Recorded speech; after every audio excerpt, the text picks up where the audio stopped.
என்னால பால் விரதம் இருக்க முடியும் அப்படின்னா இருங்க. இல்லைங்க நான் பழமும் 2 சாப்பிட்டுக்கிறேன் அப்படின்னா இருங்க.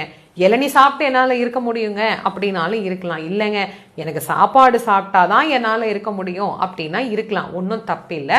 5 நாட்களை இப்படி நாம் விரதத்தில் நிறைவு செய்துவிட்டு 6வது நாள் ஒரே ஒரு நாளாவது கண்டிப்பான முறையில் உணவை தவிர்த்து அந்த நிறைவு நாள் சூரசம்ஹாரம் அன்னைக்கு வருது இல்லைங்களா, அன்னைக்கு அந்த விரதத்தை நிறைவு செய்யக்கூடிய அந்த ஒரு முக்கியமான கட்டத்தை நாம் அடையலாம்.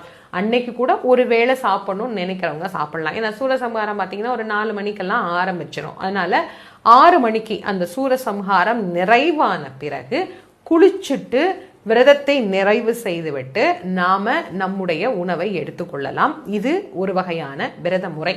இந்த விரதத்தை எங்கெங்க போயிருக்கலாம் அப்படின்னா, இப்ப திருப்பரங்குன்றம், திருச்செந்தூர், சுவாமிமலை, பழனி இப்படி இருக்கக்கூடிய 6 படை வீடுகள், அது இல்லாம பிரபலமான முருகன் கோவில்ல போய் கோவில்லையே இருந்து அந்த விரதத்தை வழிபடலாம். அல்லது கோயிலுக்கு போக முடியல அப்படின்னா வீட்டில் இருந்தபடியே நீங்க அந்த விரதத்தை இருந்துட்டு நிறைவு நாள் அன்னைக்கு சூரசம்ஹாரத்தன்னைக்கு பக்கத்துல இருக்கிற முருகர் கோவில்ல போய் வழிபடலாம். உண்மையான அன்போடு, உண்மையான பக்தியோடு, முருகப்பெருமான் மீது தீராத காதலோடு இந்த விரதத்தை மேற்கொண்டோம் அப்படின்னா முருகப்பெருமான் வேண்டும் என்கின்ற வரங்களை 12 கரங்களினாலும் வாரி வாரி வழங்கக்கூடிய வள்ளலாக நமக்கு விளங்குகிறார்.